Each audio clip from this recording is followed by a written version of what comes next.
En Alsace, le maïs vient d'être semé et les corbeaux sont déjà présents pour se délecter des graines.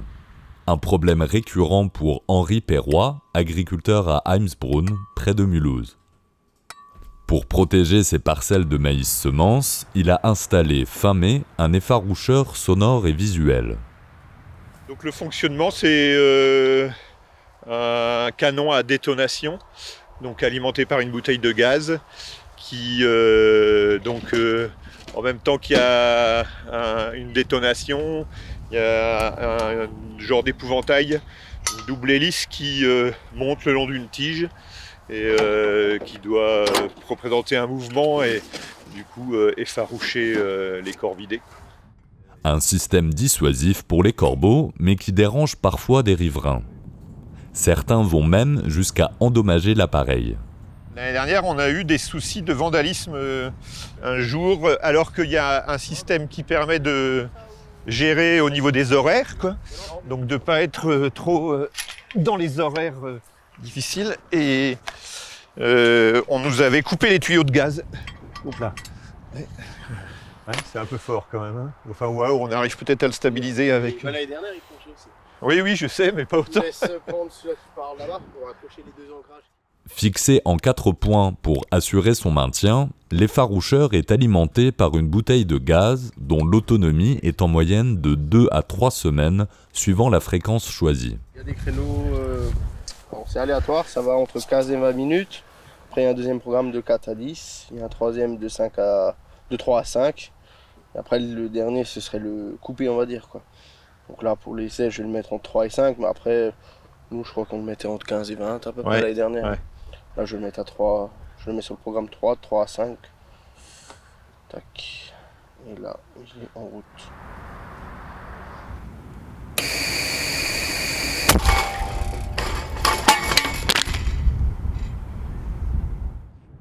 La FDSEA 68 propose chaque année des achats groupés d'effaroucheurs. Henri Perrois a acquis le sien l'année dernière grâce à ce dispositif qui, cette année, n'a malheureusement pas réuni suffisamment de commandes. Il en fallait minimum 10, il me semble, pour avoir droit au tarif réduit. Et donc, nous, on a acheté qu'un. Et nous, il nous a coûté 1680 €. Ça a quand même une utilité, quoi, hein, parce que ça permet quand même de... sinon, il faudrait rester toute la journée à côté et tirer de temps en temps un coup de revolver.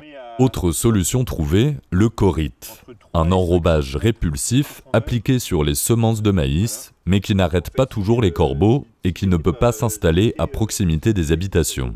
Ça devient de plus en plus compliqué parce que là, on sait qu'on a peut-être un souci. On espère que ça sera limité étant donné que les semences sont traitées corite, mais il y a d'autres parcelles où même à proximité du village, donc tout de suite à côté des maisons et de promeneurs de chiens, on a été obligé de ressemer 15 hectares de maïs conso, quoi, ce qu'on appelle maïs consommation, le maïs grain classique, parce que la semence n'était pas traitée corite, et du coup on avait pris de la semence classique, et les corneilles ont bouffé les 15 hectares en l'espace d'une semaine, quoi. Quelle que soit la méthode employée, les dégâts causés par les corvidés sont importants et nécessitent des mesures de lutte appropriées. Vous avez des corneilles, dès que vous êtes quelque part, vous avez des corneilles. On parle aujourd'hui de la diversité des oiseaux, enfin du nombre d'espèces d'oiseaux qui diminue.